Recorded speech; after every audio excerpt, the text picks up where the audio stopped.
Hello. Hello. सत्साई बहन जी। हाँ सच्चा है भाई। ये एक थोड़ी शंका थी मुझे।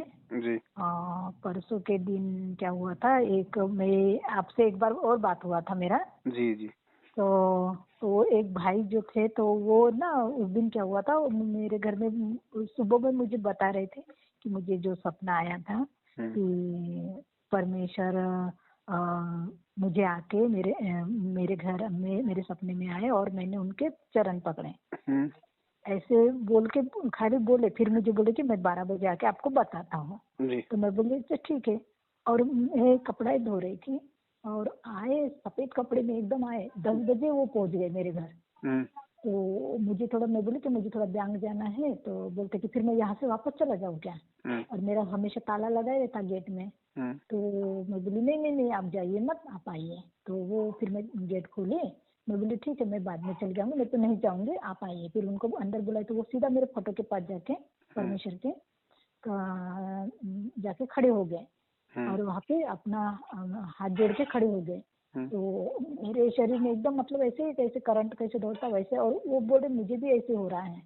तो फिर वो आके सोफा पे बैठ गए और मैं दीवान पे बैठी। तो मैं बोली, फिर थोड़ा देर वो मेरे तरफ देख ही रहे और मैं उनके तरफ, मुझे समझ नहीं आ रहा था मैं क्या बोलूं। हम्म और वो भी कुछ नहीं बोल रहे। फिर मुझे ऐसा एहसास हो रहा था कि आजू बाजू में मैं हूँ बेटा, मुझे पहचान, मैं यहाँ हूँ तुम्हारे पास में हूँ, हम्म तो मुझे पहचान, मैं यहाँ पे हूँ तुम्हारे आजू बाजू में। फिर मैं उनको बोल भी रही कि पता नहीं मुझे क्यों ऐसा एहसास हो रहा है, मेरे रोकते खड़े हो रहे हैं कि परमेश्वर मेरे आसपास ही कहीं खड़े हैं, हम्म मेरे भगवान मेरे आसपास कहीं खड़े हैं, बेटा मुझे पहचान, मैं यहीं पे हूँ तुम्हारे पास। और एक बार मुझे थोड़ा शंका भी हो गई थी कि मतलब सब लोग बोलते हैं ना कि मेरे घर आए मेरे घर आए। तो मैं ये बोली थी मन में कि परमेश्वर सबके घर आते, मेरे घर नहीं आते हैं। हम्म तो बोले कि बेटा तू पहचान मुझे। और मुझे ऐसे लग रहा था कि मुझे गोदी में उठा के इधर उधर लोरी सुना रहे हैं। हम्म और मुझे इतना मतलब खुशी हो रहा था अंदर में कि मैं क्या अभी उनके बारे में क्या बोलूं, मुझे समझ में आ रहा, कितना वर्णन करूं मैं उनका, कितने गुण गाऊं, मेरे पास शब्द ही नहीं थे। मैं ऐसे मुंह से बोल भी रही हूँ कि मैं कितना वर्णन करूं, आज इतनी खुशी हो रही मुझे कि मैं बयान नहीं कर पाए। हम्म तो वो भाई बोल रहे कि हाँ आज आपके चेहरे पे बहुत खुशी दिख रही है, क्या बात है, आज बहुत आपका चेहरा चमक रहा है। मैं बोली पता नहीं, आज अंदर से इतनी खुशी हो रही है कि कितना मैं मतलब कितना वर्णन करूं परमेश्वर का। तो फिर वो बैठ गए। मैं पहले उनको तो मीठा और जो शंकर पाड़े थे मीठा और पानी दी। और उसके बाद मैं बोली कि आप को चाय बनाती हूँ, तो बोलते थे ठीक है। तो मैं बोले आप काली चाय पीते हैं ना, तो उनके लिए काली चाय बनाई। फिर मेरा मन ही नहीं माना, फिर मैं बैठी बैठी और परमेश्वर सब मेरे मुंह से उगलवा रहे। हम्म सब में मतलब जो जो था कि मैं बोल रही कि नहीं, मैं तो परमेश्वर को इतना ही मांगी थी कि मुझे एक छत दीजिए और 2 रोटी, 2 वक्त की रोटी और 2 कपड़ा, इतना ही बोलते। परमेश्वर ने मुझे इतना दे दिया कि मेरे मुझसे भी ज्यादा दे दिए। अब मुझे कोई चीज की जरूरत नहीं, खाली परमेश्वर चाहिए, और मैं मोक्ष के लिए कर रही हूँ ये सब। हम्म अब मुझे खाली परमेश्वर चाहिए और मैं उनके बिन रह ही नहीं सकती, मतलब ऐसे उनको बोल रही। तो बोले हाँ क्या। तो मैं बोली ये जो भी मेरा है ना सब परमेश्वर का है, तो आप बोल दिए क्या। तो मैं बोली हाँ मैंने बोल दी। तो फिर वो बोले कि उनको बोले कि मैं वहाँ सत्संगत में आने के लिए रिजर्वेशन, तो खाली इतना ही वो बोले कि अभी रिजर्वेशन नहीं हो रहा, सब वेटिंग में आ, खाली इतना शब्द बोले, फिर कुछ नहीं बोले वो। तो पता नहीं मुझे ऐसे अंदर से हो रहा है कि मैं दंडवत करूँ। फिर मैं बोली कि मैं दंडवत करना चाहती हूँ, तो बोले हाँ कोई बात नहीं। मैं दंडवत की उनके सामने। फिर मैं बोली कि आप रोटी खा के जाइए, आप मेरे घर में खाना बना है आप खा के जाइए। तो फिर मुझे अंदर से लग रहा था, वो तो मैं तेल के पराठे बनाई। तो मैं हम्म बोली आप तो घी का पराठा खाते हैं ना। तो बोले नहीं अभी रहने दो। तो मैं बोली नहीं मैं बनाती हूँ ना। तो फिर मैं बोले एक ही रोटी खाऊंगा, तो मैं फिर घी लगा के रोटी बनाई। और बोले कि नहीं आप भी खाओ मेरे साथ। तो मैं बोली अच्छा ठीक है। तो फिर उनको घी का रोटी बना के दी और सब्जी दी, और मैं भी 2 तेल का रोटी लेके पराठा नीचे में बैठ गई। हम्म और फिर मैं उनको बोली भी, ये जो प्रसाद पहले खाए ना, तो बोल रहे थे कि ये आप भी खाओ। तो मैं बोली कि ठीक है कोई बात नहीं। फिर मैं उनको पलट के किचन में जाते समय फिर पलट के उनको बोली कि नहीं वो मेरा वाला प्रसाद है, आप खाइएगा मत, आप मेरे लिए छोड़े ना, तो वो मेरा प्रसाद है। तो मैं बोली चलो ठीक है। फिर खाने के बाद खाना वाना खाई, तो वो बोल रहे हैं कि आज इतना अच्छा लग रहा है ना, बहुत अच्छा लग रहा है। वो हमेशा मेरे घर में आते रहते हैं, पहचान के है। तो बोले बहुत अच्छा लग रहा है आज ना, इतना अच्छा लग रहा है ना, खाया एक रोटी खाया तो बहुत अच्छा लग रहा है। फिर उसके बाद ना एक मेरे मन में एक ऐसे मतलब लग रहा अंदर से कि वो जो मैं ज्योति का पैसा रखी थी, तो मतलब उनके हाथ में दो ज्योति का पैसा। तो हम्म। साक्षात मुझे उनमें, मैं उनको बोल भी रही कि आपने ना, पता नहीं मुझे परमेश्वर दिखाई दे रहे, मेरे भगवान दिखाई दे रहे आप में, तो पता नहीं क्या है, तो मुझे मुझे लग रहा है कि आप में मेरे भगवान का रूप है, ऐसे लग रहे हैं आपके रूप में भगवान मेरे घर में आए। तो फिर वो मैं उनके हाथ में ज्योति का पैसा 10,000 दे दी। तो वो बोलते अब घी ला के दी क्या आपको? तो मैं बोले नहीं नहीं, घी नहीं चाहिए, मेरे ज्योति का पैसा है, तो आप ना अब वहाँ पे दीजिए, हाँ, ज्योति में, ये मेरे परमेश्वर के मैं हाथ में दी हूँ। तो फिर वो बोलते कि अच्छा ठीक है, अब मैं चलता हूँ। मैं बोली नहीं, मैं खाना खा रही हूँ ना, मैं खा के मैं हाथ धोती हूँ, तब तक आप बैठिए। फिर उनको ले जाके बेसिन में हाथ धुलवाए, और वो अपना गमछी निकाले थे पोंछने के लिए। मैं बोले आप अपने गमछी से मत पोंछिएगा, मेरे पास धुला हुआ है। तो फिर वो दी, वो पोंछे, और बोलते कि अब मैं जाता हूँ। तो मैं बोली नहीं आप रुकिए, मैं दंडवत करती हूँ। तो वो बोलते ठीक है, फिर उठ गए, खड़े हो गए। फिर मैं दंडवत की, एकदम सफेद कपड़े में आए थे, एकदम सिंपल। मैं वो ये भी पूछी कि अपने तो परमात्मा बोलते हैं ना कि बेल्ट नहीं लगाना है चमड़े का। तो बोलते नहीं, मैंने तो नहीं लगाया हूँ ना, मैं तो नहीं लगाया हूँ। फिर वो चले गए। वो चलने के बाद मैं गेट तक उनको छोड़ के आई। छोड़ के आने के बाद फिर पूरा दिन चला गया। शाम को 4 बजे फिर एक फकीर के रूप में गेट के पास खड़े थे। सफेद कपड़ा था, एक पंजाबी कुर्ता, गमछी था, एक उनका झोला था, और वो मोर पंखे नहीं होते हैं, वो हाथ में पकड़ के थे। और वो झोला पकड़ के, और हमको तो ऐसे कुपात्रों को दान देना ही नहीं, तो मैं किसी को देती नहीं हूँ। तो एकदम कचरे की बाल्टी में लेके जा रहे थे, एकदम मेरी आत्मा उनकी तरफ खींच रही है। लग रहा है कि मेरे परमेश्वर आ गए हैं गेट के पास। तो फिर मैंने ताला खोले, तो मैं बोली आपको क्या चाहिए, आपको मैं क्या दूँ? तो बोलते देखो बेटा, ये सब लोग ना 10-5 रुपए दे रहे हैं। तो मैं फिर ताले को गेट को कुंडी लगा दी। मैं बोले आप रुकिए, यहाँ पे खड़े हैं, मैं आती हूँ अभी। तो बोलते अच्छा ठीक है। तो मैंने आके दंडवत करी परमेश्वर को, और बोली परमेश्वर क्या आप सुबह में तो आप दर्शन देते गए, मुझे संकेत दीजिए कि क्या आप ही हो क्या, आप हो तो मुझे संकेत दीजिए। तो फिर मैं बाहर गई, 10 रुपए लेके बाहर गई, उनके झोली में डाली। तो इतना मुझे रोना आ रहा, और मैं अंदर से पुकार रही मेरे परमेश्वर को, आप मेरे परमेश्वर हो, आप मेरे कबीर परमेश्वर हो, आप आए परमेश्वर, आप तो सुबह में आए थे। तो बोल रहे हैं कि बेटा तुम्हारी मुझे बहुत चिंता हो रही है, मेरे अच्छे बच्चे हो तो, बहुत बहुत चिंता हो रही बेटा, मैं तुम्हारे लिए मैं यहाँ से जा रहा था, सोचा कि बेटी से मिल के जाओ। फिर मेरा मन ही नहीं रोक पाया, इतनी रोई, इतना रोई मैं, मत खूब वो उनके नाम से, ए परमेश्वर, परवरदिगार, ए प्रभु, आप आए, मेरे लिए आए, आप कितनी चिंता है मेरी आपको। हाँ बच्चा तेरी चिंता है, आजू बाजू वाले लोग ठीक नहीं, सावधान रहना। तुम्हारे घर से 2 चीजें गई है, तुमको पता नहीं है, मुझे पता है। और मेरे यहाँ ना मेन गेट पे एक दुर्गा जी का फोटो है लगा हुआ। तो उनको प्रणाम किए, और बोल रहे कि तुम्हारा कोई कुछ नहीं बिगाड़ा, मैं हूँ ना तुम्हारे साथ, मैं तुम्हारे पल पल साथ में रहूंगा, तुमको डरने की चिंता नहीं, लेकिन फिर भी सावधान रहना, मैं हमेशा बीच बीच में आते रहूंगा तुम्हारे घर। और ऐसे बोल के वो खाली, फिर मैं 1 मिनट भी नहीं लगा, जैसे उनको चेयर पे लाके बाहर में बिठाए, मैं बोली कि आप मेरे अंदर चलिए सोफा पे बैठे। तो बोले नहीं, तो ये तो मैं सुबह में बैठ के गया ना यहाँ से। तो फिर मैं एकदम उनके पैर में प्रणाम कर दी, एकदम 1 मिनट भी नहीं सोची, एकदम प्रणाम करी। तो वो फिर दुर्गा जी को हाथ जोड़े, बेटा सब कुछ ठीक होगा, तो भक्ति में लगी रहूं, कुछ नहीं होगा, मैं हूँ ना तुम्हारे साथ। फिर वो, तो फिर एक बार और बोले कि बेटा कुछ और होगा तो दो। तो मैं बोली मैं तो ज्योति का पैसा दे दीजिए, ठीक है। फिर चले गए वो, चले गए। तो ये क्या है भाई? ये सपने की बात है या फिर हकीकत की है? हकीकत, ये दिन की बात, हकीकत हकीकत दिन में हुआ ये सब चीज मेरे साथ। तो मेरे घर के लोग वो बोल रहे हैं कि आओ, आप किसी को भी दान देती हो, आप किसी को भी आने देती हो। मैं बोली नहीं बाबा, तुम नहीं समझ रहे, मेरे परमेश्वर हम कोई भी रूप में आता हम नहीं पहचान पाते, लेकिन मैं इतना किसी के लिए आत्मा नहीं रोती। मैं चिल्ला चिल्ला के बोलूँ कि आप मेरे परमेश्वर हो, आप मेरे कबीर परमेश्वर हो, आप मेरे भगवान हो, आप कितना आपको मेरी चिंता है। आप सुबह में आए थे परमेश्वर, अभी भी आए, कुछ भी नहीं बोले, वो खाली सिर हिला रहे थे, रूप कौन कुछ सा भी था? नहीं बोले। हाँ, गुरुजी का रूप था या कोई और था? नहीं, परमेश्वर का रूप था वो, एकदम उनके कौन अंदर कौन मुझे दिख रहे। कौन से परमेश्वर का रूप था? मुझे एकदम संत रामपाल जी महाराज इनके अंदर में दिख, न उनके न न ऊपर न दिख न रहा न था मैं चेहरा, कह रहा हूँ और अंदर में। चेहरा गुरुजी का था या कोई और था? नहीं नहीं नहीं, वो तो चेहरा दूसरे का था, लेकिन उनके अंदर मुझे परमेश्वर दिख रहे ना थे, ना ना ना कबीर ना परमेश्वर दिख रहे थे। ये गलती मत करना बहन दोबारा। ये आपको एक वार्निंग है, आप थोड़ा सा मतलब ध्यान दे लेना। अच्छा। ये वार्निंग है आपको, ये फर्स्ट टाइम। हाँ। अगर दोबारा आपने ऐसी गलती की तो बहन जी बहुत बड़ा धोखा खा जाओगी। तो भाई 2 जन आए थे, फिर सुबह में एक आए चाहे थे, तो वो 20 तो आओ, अभी वो चाहे जुड़े 2 आओ, वो, चाहे 50 आओ। नहीं वो सुबह आए थे, वो जुड़े हुए हैं अभी, अभी वो आएंगे सत्संगत में मेरे साथ ना ना वहाँ ना पे। ना ना मत भूल करना। ये मैंने आपको उसी दिन बोल दिया था, आपने मेरे से बात की थी ना। हाँ दास हाँ ने हाँ। आपको उसी दिन बोल दिया था बहन जी सावधान रहना। तो उनको जो मैं ज्योति का पैसा दी, तो वो वो बोल आपने रही कि बहुत मैं, बड़ी गलती कर दी आपने। वो बोल रही कि मैं दे देता हूँ करके आपने वापस। बहुत बड़ी गलती कर दी आपने। हाँ तो ऐसे तो वही कोई भी उस आके दिन ठग समझ लेगा गई। आपको, काल कोई भी रूप बना के ठग ले जाएगा। यदि आपके तो गुरुजी का रूप नहीं है तो वो काल है। लेकिन फिर मुझे ऐसे तो बोल रहे थे कि मैं आऊँ तुम्हारे आसपास ही, और मुझे इतना मतलब ऐसा लग रहा कि मेरे आसपास तो परमेश्वर है, काल मेरे भी रहता है परमेश्वर। हमारे 24 घंटे।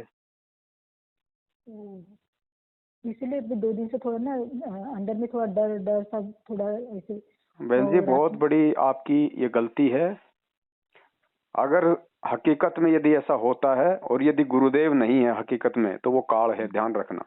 ओ, अगर काल भी नहीं है और अगर गुरुदेव भी हैं तो वो आपकी परीक्षा है कि चलो आज और तो मैं आ ये गया किसी और का रूप बना के, कल को अगर कोई और आ गया, हम्म, अगर काल आ गया तो तू तो भाई तू तो ठगी जाएगी।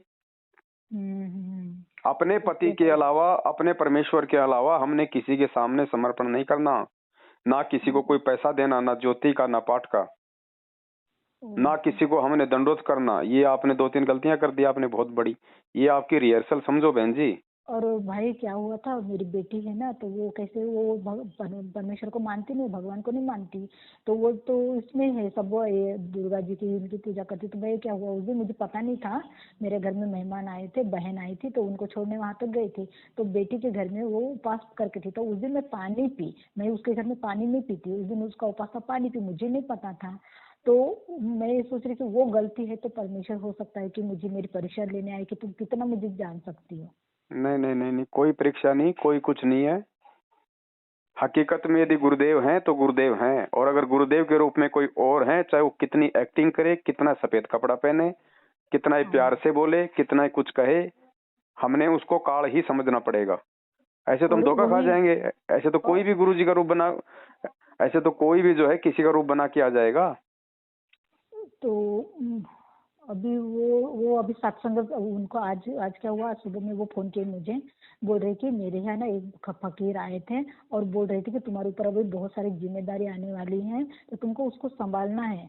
तो वो अभी अभी सत्संगत में आएंगे, वो रिजर्वेशन किए हैं, आज सत्संगत में आएंगे, वो वहां से बात कर रहे हैं। तो बोल रहे कि मुझे भी आज एक फकीर आए थे, बोल रहे कि बेटा तेरे ऊपर अभी जिम्मेदारी आने वाली है, उसको कोई तुझे फकीर निभाना है। नहीं है, परमात्मा आएगा तो परमात्मा को अपना रूप दिखाने में शर्म आती है क्या?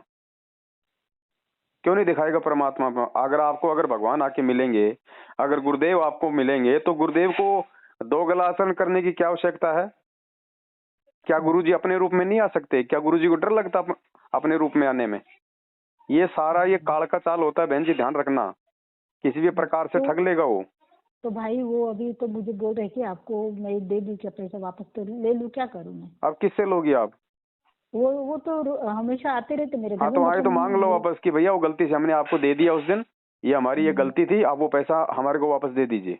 तो अभी वो मेरे साथ सत्संगत में आ रहे, वो भगवान से जुड़ रहे हैं, कबीर भगवान से, तो फिर अब क्या करें। नहीं नहीं, कोई हो, चाहे कोई भी हो, चाहे अगर चाहे वो मैं भी क्यों ना हूँ,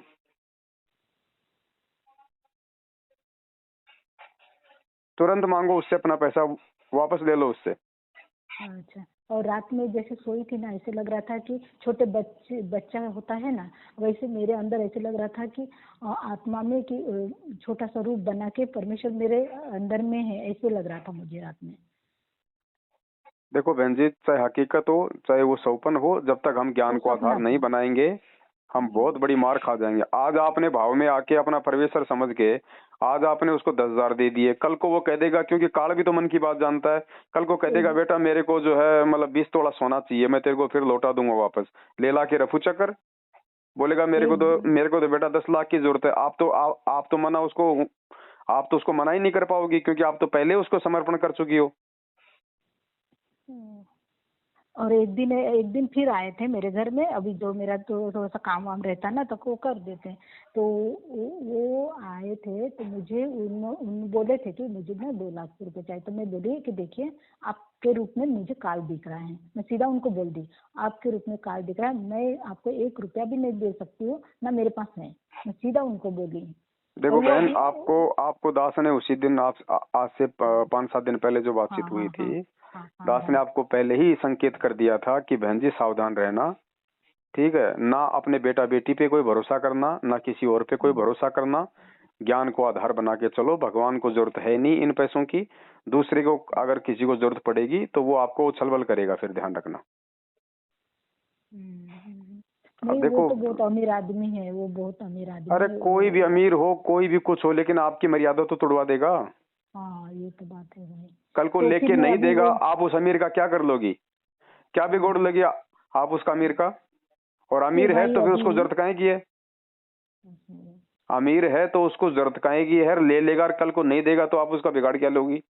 नहीं वो मुझे बोल रहे थे, कल ही बोल रहे थे कि ये पैसा मुझे मत दो, मुझे मत दो, ऐसे करके बोल रहे थे। मैं बोली अब मुझे तो वो परमिशन दिख रहे थे तो उनके नहीं नहीं नहीं बहन, ये तो मैंने ये दे दी। मार तो खा बोले जाओगी बोले ये बहुत। मुझे कि मैं वापस दे दूँ क्या आपको, ऐसे करके बोले हैं। और बोले अभी सत्संग से भी वो जुड़ने के लिए अभी फोन इधर उधर ना फोन ना कर ना, वो देंगे। जुड़े ना जुड़े हमें कोई लेना देना नहीं है उससे, हमने अपनी मर्यादाओं को प्रथम ध्यान रखना है। तो अभी मैं वो जो अभी जयपुर अभी कहीं तो भी है ना अभी सत्संगति। सात संगति तो आपके घाटकोपर में है ना 27 तारीख को। हाँ तो वो वहाँ का रिजर्वेशन करके मैं भी आता हूँ और मुझे भी परमेश्वर का वो भी ज्ञान सुनते हैं ना परमेश्वर का। अरे कोई अब ज्ञान सुने ना सुने, आप किसी भगत को, आप किसी ऐसे तो किसी अभी भाई अनजान को हम आप जी कैसे दंडवत आए कर भाई रही हो, अकेले किसी अनजान को आप 10,000 अकेले। रुपये ज्योति का दे रही हो, बहन जी ये तो ज्ञान की बहुत बड़ी कमी है, वो ठग ले गए आपको। ऐसे थोड़ी होता, कोई परमात्मा आएगा तो अपने रूप में आ जाएगा ना, कोई शर्म थोड़ी आती है परमात्मा को।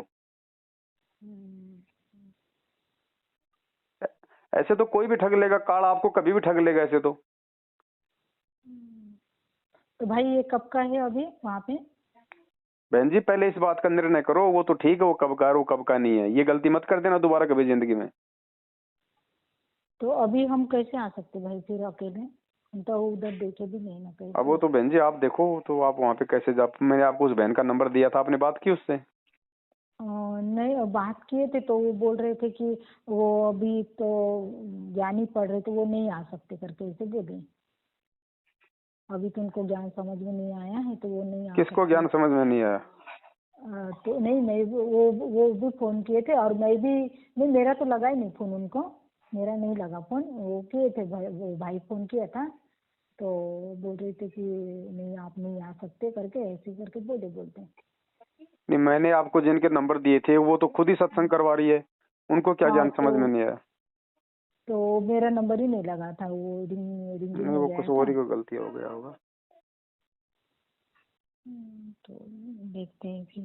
बहन जी ऐसे तो भक्ति नहीं हो पाएगी, ऐसे तो पता नहीं कितने धक्के खुआ देगा काल। वही तो ना भाई, इसीलिए मैं कल में 2 दिन से लगा रही थी। फिर वो एक भाई है उनको भी बोले थे तो वो बोल रहे थे कि पवन भाई से बात कर लो। तो अब देख लेना, लेकिन दास ने तो आपको बता दिया लेकिन है। मैं अपनी नहीं भाई ये देखिए, लेकिन मैं अपनी भक्ति नहीं छोड़, मेरा तीनों टाइम का आरती अरे बराबर भक्ति मैं तो नहीं करती छोड़ोगी, हूँ। साथ में मर्यादा भी तोड़ोगी, भक्ति भी नहीं छोड़ोगी, तो फिर फायदा क्या उस भक्ति का। अब मैं अपने पति को भी नहीं छोड़ूंगी, सुबह शाम उसके मतलब की चप्पल की भी मारूंगी, तो फिर फायदा क्या। अब वो 10,000 रुपए का कुछ भी गलत प्रयोग करेगा, वो कर्म किसको भोगना पड़ेगा। और आपने उसको दंडोत कर दिया, आप अपने गुरु से तो आप जी दूर हो गई। दंडवत किसको किया जाता है बहन जी, आपके मतलब 2-2 गुरु हैं क्या, तो वो तो तोड़वा गए आपकी मर्यादा, आपको तो खाली कर गए वो भक्ति से। अब क्या करोगी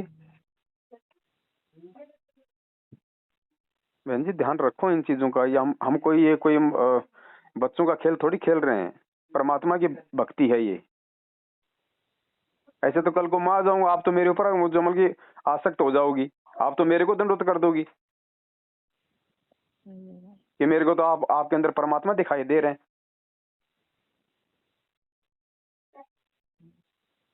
बहन जी ध्यान रखो, इतनी कमजोरी नहीं चलेगी इस मार्ग में।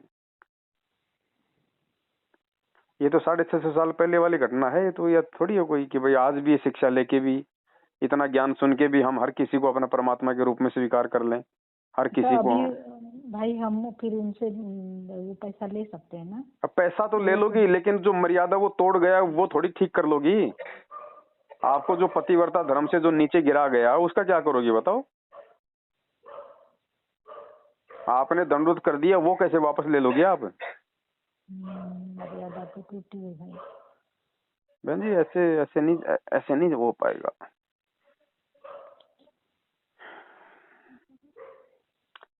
अब चलो जो भी है, परमात्मा से समय ऐसा ना करो, आगे ध्यान रखो बहन इन सब बातों का।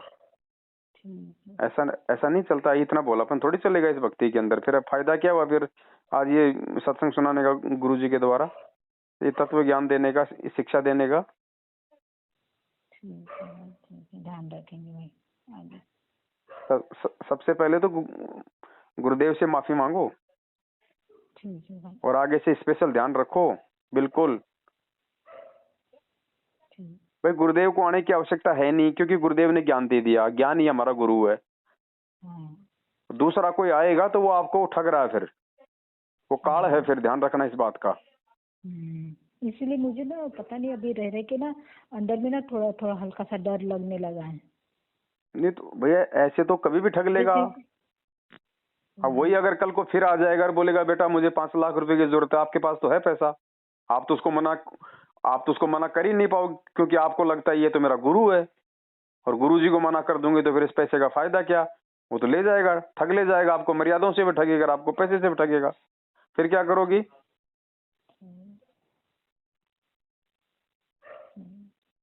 ऐसा नहीं बहन जी, ध्यान रखो इन बातों का। काल है ना, ऐसा कोई इतनी आसानी से थोड़ी कोई मोक्ष होने देगा। कोई भी हो, चाहे कोई भगत हो, चाहे कोई जगत वाला हो, चाहे कोई कितनी एक्टिंग करे, कोई कितना चाहे सुंदर हो, कितना चाहे मीठा बोले, हमने किसी को 1 रुपया नहीं देना तो नहीं देना।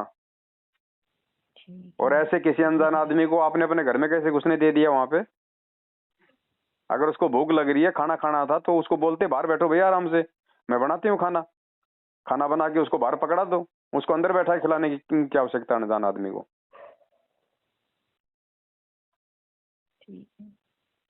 ये ध्यान रखो बहन जी, धोखा खा जाओगी बहुत बड़ा, ध्यान रखना। मालिक जबरदस्ती नहीं करेगा, परमात्मा ने ज्ञान दे दिया, समाधान दे दिया, सावधानियां बता दी। अब उसके बाद हम गलती करेंगे तो फिर परमात्मा क्या करेगा? ध्यान रखो बहन इन बातों का, है ना?